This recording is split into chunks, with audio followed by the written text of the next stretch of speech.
Hello friends, સ્વાગત છે તમારું તમારી ફેવરેટ કુકિંગ ચેનલ પર.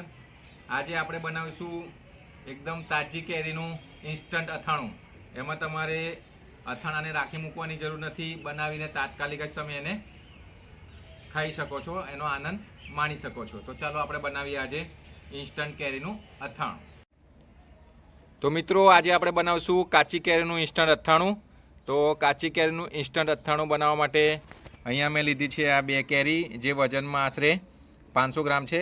આમ તો મારે દેશી કેરી જોઈતી હતી, પણ એ મળી નહીં, એટલે આ તોતાપુરીથી જ આપણે કામ ચલાવશું. આ અથાણું ઇન્સ્ટન્ટ એટલે તાત્કાલિક જ ખાઈ શકાય એવું છે.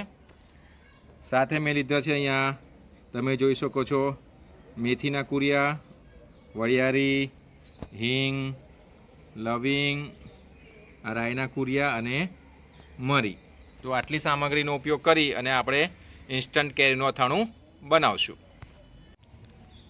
સૌથી પહેલાં આપણે કેરીને નાના નાના ટુકડામાં કાપી લેવાની છે. તો મિત્રો, સૌથી પહેલાં આપણે કેરીને કાપી લેવાની છે. તો સૌથી પહેલાં આપણે ઉપરનો જે ભાગ છે એને કટ કરી લેવાનો આવી રીતે, અને એવી જ રીતે આ ઉપરનો ભાગ છે એને પણ કટ કરી લેવાનો. પછી આપણે કેરીને વચ્ચેથી કટ કરી લેવાની, અને કેરીનો જે વચ્ચે જે ગોટલીનો ભાગ છે એને આપણે કાઢી લેવાનો છે. એનો આપણે અથાણામાં ઉપયોગ કરવાનો નથી. તો આ ગોટલીનો ભાગ આપણે કાઢી લેવાનો છે. એવી જ રીતે આપણે બીજી કેરી પણ કાપી લઈશું. તો એનો આગળનો ભાગ કાપી લેવાનો, એને ઉપરનો જે આ દંડીવાળો ભાગ છે એને પણ આપણે કાપી લેવાનો છે, અને એને વચ્ચેથી ધીરે રહીને કટ મૂકી લેવાની. ઘણીવાર બહુ પાકીને કાઠી હોય તો કાપવામાં તકલીફ પણ પડે.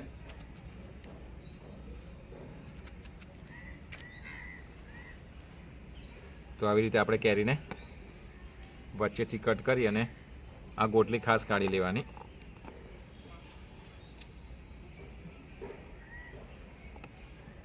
હવે આ કેરીને આપણે એક આ મોટા વાસણમાં ઝીણા ઝીણા ટુકડામાં કાપી લેવાની છે.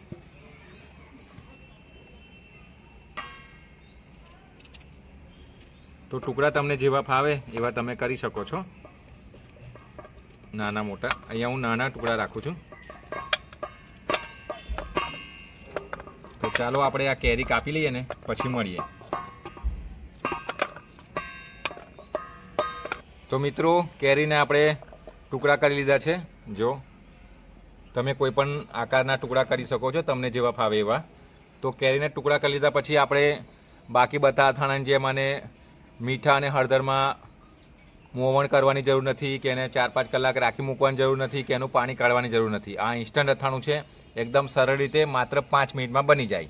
તો આ કેરીના ટુકડા કરી લીધા, એની અંદર હવે આપણે મસાલા ઉમેરવાના છે. તો ચલો આપણે મસાલા ઉમેરી લઈએ. એમાં આપણે ઉમેરવાના છે આ રાઈના કુરિયા. આ 50 ગ્રામ રાઈના કુરિયા છે. આ મેથીના કુરિયા છે, આ પણ 50 ગ્રામ છે. આખી વરિયાળી, આ પણ 50 ગ્રામ છે. મિત્રો, આમાં આપણે મરી ઉમેરવાના છે, પરંતુ મરી આપણે આખા નથી ઉમેરવાના. મરીને આપણે દેશી ખલગત્તામાં થોડા ક્રશ કરી લેવાના છે. અને આ ઇન્સ્ટન્ટ અથાણું બનાવો ને એમાં થોડા મરી વધારે ઉમેરવાના. તો આવી ગયા આપણા મરી. હવે આપણે એને થોડા ક્રશ કરી લઈશું.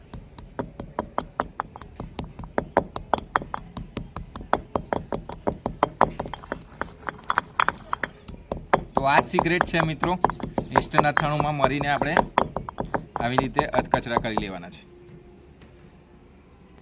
આની સાથે સાથે બીજું સિક્રેટ છે, એ છે લવિંગ. તો આપણે 8 થી 10 નંગ લવિંગ પણ આવી રીતે ક્રશ કરી લેવાનું. બહુ ભૂક્કો નથી કરવાનો, ખાલી થોડું ક્રશ કરી લેવાનું છે. તો મરી અને લવિંગને ક્રશ કર્યા પછી આપણે એને ઉમેરી દેવાનું છે અથાણાની અંદર. તો આ આપણો ગોલગસ્તો અને આ આપણા મરી અને લવિંગ. તો આપણા મરી અને લવિંગ પણ આમાં આવી ગયા છે. હવામાં આપણે બીજા મસાલા પણ એડ કરી દઈશું, જેવી રીતે કે હળદર, મીઠું, હિંગ, એ બધું હવે આમાં આપણે એડ કરીશું.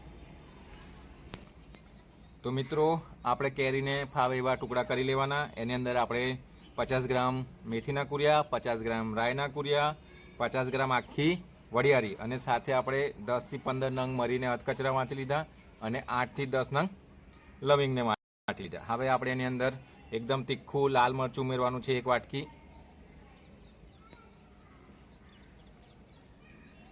હળદર થોડી ઓછી ઉમેરવાની છે, અડધી ચમચી. અને મીઠું ઉમેરવાના છે આપણે 4 ચમચીની આસપાસ છે. થોડું મીઠું વધારે રાખવાનું અથાણામાં, જેનાથી બગડે નહીં, એક પ્રકારનું પ્રિઝર્વેટિવ હોય. અને સૌથી અગત્યની વસ્તુ છે, સૌથી છેલ્લા ઉમેરવાની હિંગ. તો અહીંયા મેં 2 ચમચી હિંગ લીધી છે, એને સૌથી ઉપર નાખવાની. અને એના ઉપર ગરમ કરેલું સિંગ તેલ.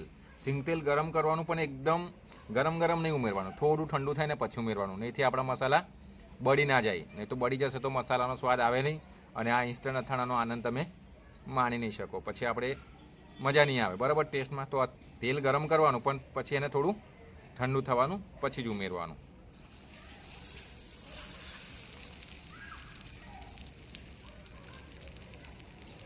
તેલ ઉમેર્યા પછી આપણે એને બરાબર મિક્સ કરી લેવાનું.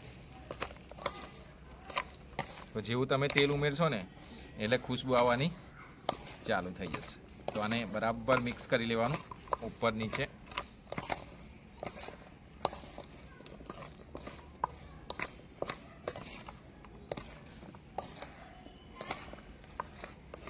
તો 4 થી 5 મિનિટ આને બરાબર મિક્સ કરવાનું.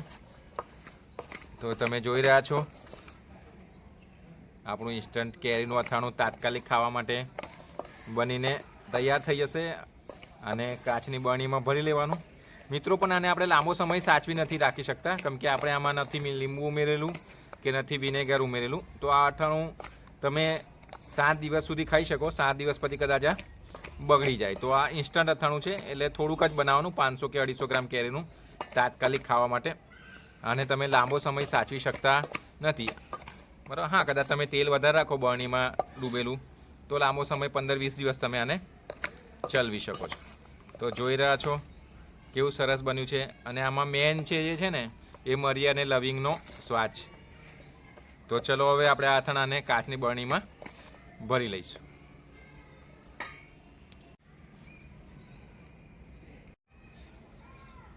તો મિત્રો હવે આપણું અથાણું ઇન્સ્ટન્ટ બનીને તૈયાર છે. એને આપણે કાચની બરણીમાં ભરી લઈશું.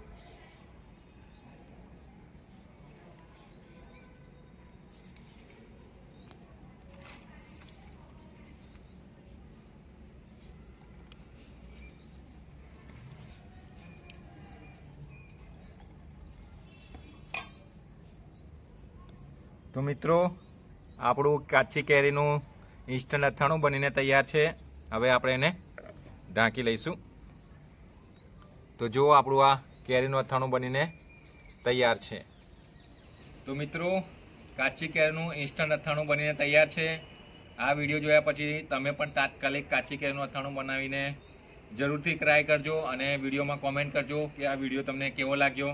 લાઈક કરજો, શેર કરજો. તો આપણું કાચી કેરીનું ઇન્સ્ટન્ટ અથાણું બનીને તૈયાર છે. તો આવી રીતે તમે એને બરણીમાં ભરીને 7 દિવસ સુધી સાચવી રાખો છો.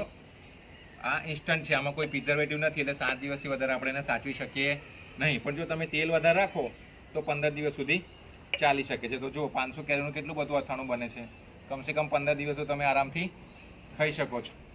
તો આશા રાખું કે આ વિડીયો તમને ગમ્યો હશે અને એકવાર આ પ્રમાણે જરૂરથી ટ્રાય કરજો. જેમાં આજે મરી અને લવિંગ છે ને એ જનરલી 99% કોઈ નથી ઉમેરતું અને 90% લોકોને ખબર બી નથી. પણ જો ઇન્સ્ટન્ટ અથાણામાં તમે લવિંગ અને મરી ઉમેરો ને તો એનો ટેસ્ટ એકદમ અલગ આવે છે.